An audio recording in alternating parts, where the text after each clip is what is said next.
Hello students, मैं Saroj Hindi classes में आपका स्वागत है। तो स्टूडेंट्स, आज हम जानेंगे अपने सिलेबस के बारे में, क्योंकि आपको पता है कि आपकी जो 10वीं कक्षा है, बोर्ड की कक्षा है, और बच्चों के ऊपर पहले से ही इतना बर्डन है, क्योंकि इस कोविड-19 के कारण हमारे सामने बड़ी ही विषम परिस्थितियां आई हुई हैं। लेकिन इन विषम परिस्थितियों में भी आप और हम, अर्थात आपके जो टीचर्स, हर संभव कोशिश कर रहे हैं कि किसी भी तरह से आपकी जो पढ़ाई है वो रुके नहीं, सुचारू रूप से चलती रहे, आपके सभी चैप्टर क्लियर हो, आप सही ढंग से उनको समझ पाएं। लेकिन कई कई जगह बच्चों को बड़ी समस्याएं आ रही हैं।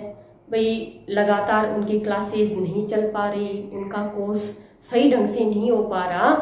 तो इसको देखते हुए काफ़ी जो पेरेंट्स हैं उनकी रिक्वेस्ट पर, है ना, सीबीएसई ने एक रिवाइज्ड सिलेबस निकाला है, जिससे कि बच्चों के ऊपर इतना ज़्यादा बर्डन भी ना पड़े। तो 9th to 12th, 9वीं से 12वीं तक की कक्षा के विद्यार्थियों के लिए सीबीएसई ने 30% जो सिलेबस में से कटौती कर दी गई है। तो उसमें हम देखेंगे कि अपने सिलेबस में से कौन कौन से चैप्टर, कौन से पाठ, कविताएं भी जो हट गई हैं। क्योंकि विद्यार्थियों को कुछ एक तो अपने सिलेबस में पहले ही 1-2 कविताएं और सीरीज में से पाठ और कृतिका के 2 पाठ पहले से ही नहीं थे, कुछ अब इस रिवाइज्ड सिलेबस के कारण हटा दिए गए हैं। तो पहले हम जानते हैं अपने काव्यखंड में विद्यार्थियों, हाँ, जो कवि हैं देव, इनकी कविताएं नहीं थी। जयशंकर प्रसाद की आत्मकथ्य नहीं थी। लेकिन अब 3 कवियों की कविताएं भी आपके सिलेबस से हटा दी गई हैं। वो हैं नागार्जुन द्वारा रचित यह दंतुरित मुस्कान और फसल, गिरिजा कुमार माथुर द्वारा रचित छाया मत छूना, और मंगलेश डबराल द्वारा रचित संगतकार। ये कविताएं आपके सिलेबस से हटा दी गई हैं। तो इनको हटाने के बाद अब आपके पास केवल 4 कवियों की कविताएं बची हैं विद्यार्थियों। तो वो हैं सूरदास के पद, जो उद्धव और गोपियों का जो संवाद है, और तुलसीदास द्वारा रचित राम लक्ष्मण परशुराम संवाद, और सूर्यकांत त्रिपाठी निराला द्वारा रचित उत्साह और अट नहीं रही है कविता, और बेटा ऋतुराज द्वारा रचित कन्यादान। केवल इन 4 कवियों की कविताएं हैं, ये आपके सिलेबस में है। अब हम अपने गद्य खंड में देखते हैं। गद्य खंड में विद्यार्थियों, महावीर प्रसाद द्विवेदी द्वारा रचित स्त्री शिक्षा के विरोधी कुतर्कों का खंडन पहले ही आपके कोर्स में नहीं था, और भदंत आनंद कोत्स्यायन द्वारा रचित संस्कृति। ये 2 पाठ आपके सिलेबस में से पहले ही कटे हुए थे। 2 पाठ अब और कट गए हैं, जिसमें मन्नू भंडारी द्वारा रचित एक कहानी यह भी, और यतीन्द्र मिश्र द्वारा रचित नौबत खाने में इबादत। तो इनके बाद आपके गद्य खंड में केवल 4 पाठ बचे हैं। स्वयं प्रकाश द्वारा रचित नेताजी का चश्मा, और राम वृक्ष बेनीपुरी द्वारा रचित बाल गोविंद भगत, और यशपाल द्वारा रचित लखनवी अंदाज, और सर्वेश्वर दयाल सक्सेना द्वारा रचित मानवीय करुणा की दिव्य चमक। ये आपके गद्य खंड में। और बेटा कृतिका में से पहले ही 2 पाठ आपके सिलेबस में से काट दिए गए हैं, वो पहले से ही नहीं थे। पहला यही ठैया झुलनी हैरानी और रामा, और दूसरा मैं क्यों लिखता हूं।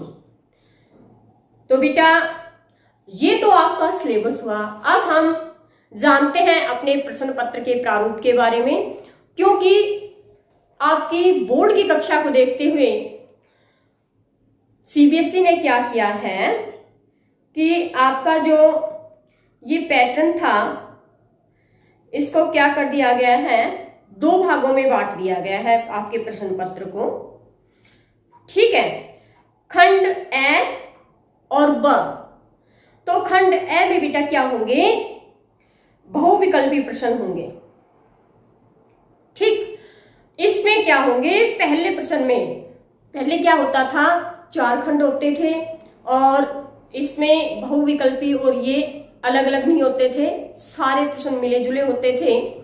तो इसमें अब क्या कर दिया गया है, जो 2 खंड होंगे उसमें ए खंड में जो बहुविकल्पी होगा ना, बहुविकल्पी प्रश्न में क्या होगा, पहले प्रश्न में जो अपठित गद्यांश आता था 10 नंबर का, उसकी जगह अब क्या कर दिया गया है, एक अपठित गद्यांश और एक अपठित पद्यांश दोनों कर दिए गए हैं 5-5 नंबर के, जिनमें विकल्प सहित आपके 1-1 नंबर के 5 प्रश्न होंगे।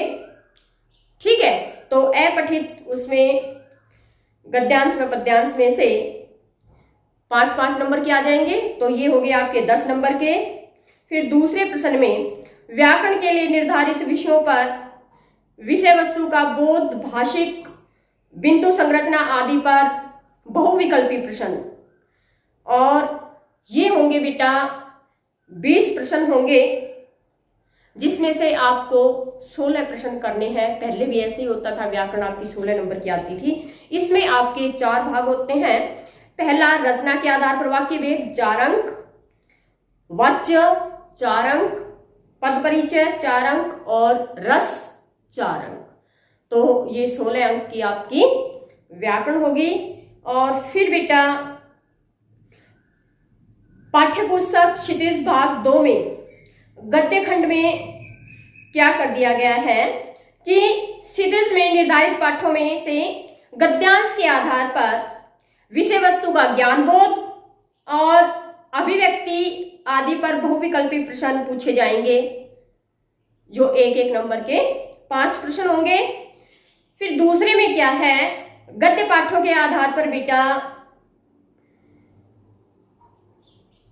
2 बहुविकल्पी प्रश्न पूछे जाएंगे। ठीक है, वो किस लिए, कि बच्चे की चिंतन क्षमता को जांचने के लिए 2 प्रश्न होंगे।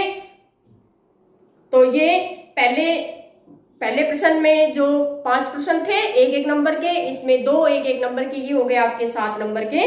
फिर काव्यखंड में भी ऐसे ही, काव्यखंड में भी कविताओं में से काव्यांश के आधार पर 5 बहुविकल्पी प्रश्न पूछे जाएंगे, और विद्यार्थियों का जो उनकी चिंतन क्षमता है वो काव्यबोध को परखने के लिए फिर 2 प्रश्न पूछे जाएंगे 1-1 नंबर के। ऐसे ही जिस तरह से गद्य खंड में से 7 नंबर के क्वेश्चन थे, इसमें भी 5 1-1 नंबर के 5 और दूसरे में 1-1 नंबर के 2, वही 7-7 नंबर के हो गए यहाँ पे। और फिर बेटा ये तो अपने हो गए बहुविकल्पी प्रश्न। ब भाग में वर्णनात्मक प्रश्न में आ जाएगा क्षितिज भाग, पाठ्यपुस्तक का क्षितिज भाग 2 व पूरक पाठ्यपुस्तक कृतिका भाग 2। इन दोनों में से पहले तो गद्य खंड में क्या किया जाएगा, क्षितिज में से पाठों में विषय वस्तु का ज्ञान बोध, अभिव्यक्ति आदि पर 4 प्रश्न पूछे जाएंगे। ठीक है बेटा, तो ये प्रश्न होंगे 2-2 नंबर के, क्योंकि ये वर्णनात्मक प्रश्न है, तो ये हो गए 8 नंबर के। फिर क्षितिज में निर्धारित कविताओं के आधार पर विद्यार्थियों का काव्यबोध परखने हेतु 3 प्रश्न पूछे जाएंगे। ठीक है, ये 2-2 नंबर के होंगे, ये हो गए 6 नंबर के। पाठों में से 4 2-2 नंबर के, वो 8 के हो गए, और ये 3 प्रश्न 2-2 नंबर के 6 के। और फिर बेटा पूरक पाठ्यपुस्तक कृतिका में से आपको 2 प्रश्न करने हैं, और वो 3-3 नंबर के होंगे, तो ये हो गए 6 नंबर के। ठीक, फिर बेटा आ गया लेखन। लेखन में अब आपके 4 भाग कर दिए गए हैं बेटा। पहले लेखन में आपके भाग आते थे 3, जिसमें पहले भाग में आपका आता था निबंध, फिर पत्र और फिर आता था विज्ञापन लेखन। अब थोड़ा सा इसमें परिवर्तन कर दिया गया है। आपके निबंध को हटाकर निबंध की जगह अनुच्छेद लेखन कर दिया गया है 5 नंबर का। और बेटा 5 नंबर का तो लेखन और 5 नंबर का अनुच्छेद और 5 नंबर का संदेश लेखन कर दिया गया है। ठीक है, तो लेखन में ए भाग में क्या होगा, विभिन्न विषयों और संदर्भों पर विद्यार्थियों के तर्क संगत विचार प्रकट करने की क्षमता को परखने के लिए संकेत बिंदुओं के आधार पर समसामयिक एवं व्यवहारिक जीवन से जुड़े हुए 3 विषयों में से किसी एक विषय पर आपको 80 से 100 शब्दों में एक अनुच्छेद लिखना है और अभिव्यक्ति की क्षमता पर केंद्रित औपचारिक अथवा अनौपचारिक विषयों में से किसी एक विषय पर आपको पत्र लिखना है, वो भी 5 नंबर का। और फिर बेटा विषय से संबंधित 25 से 50 शब्दों के अंतर्गत आपको विज्ञापन लेखन लिखना है, वो भी 5 नंबर का। और चौथे भाग में, लेखन का चौथे भाग में आपको संदेश लेखन लिखना है, जिसमें शुभकामना, पर्व त्योहारों एवं विशेष अवसरों के लिए दिए जाने वाला संदेश जो आपसे 30 से 40 शब्दों के बीच में लिखना है। तो विद्यार्थियों, ये था आपके जो प्रश्न पत्र का प्रारूप, जो सिलेबस हमारे सीबीएसई ने आपके लिए निर्धारित किया है। तो आशा है इसको देखते हुए आप अपनी बोर्ड की परीक्षा की तैयारी करेंगे। धन्यवाद।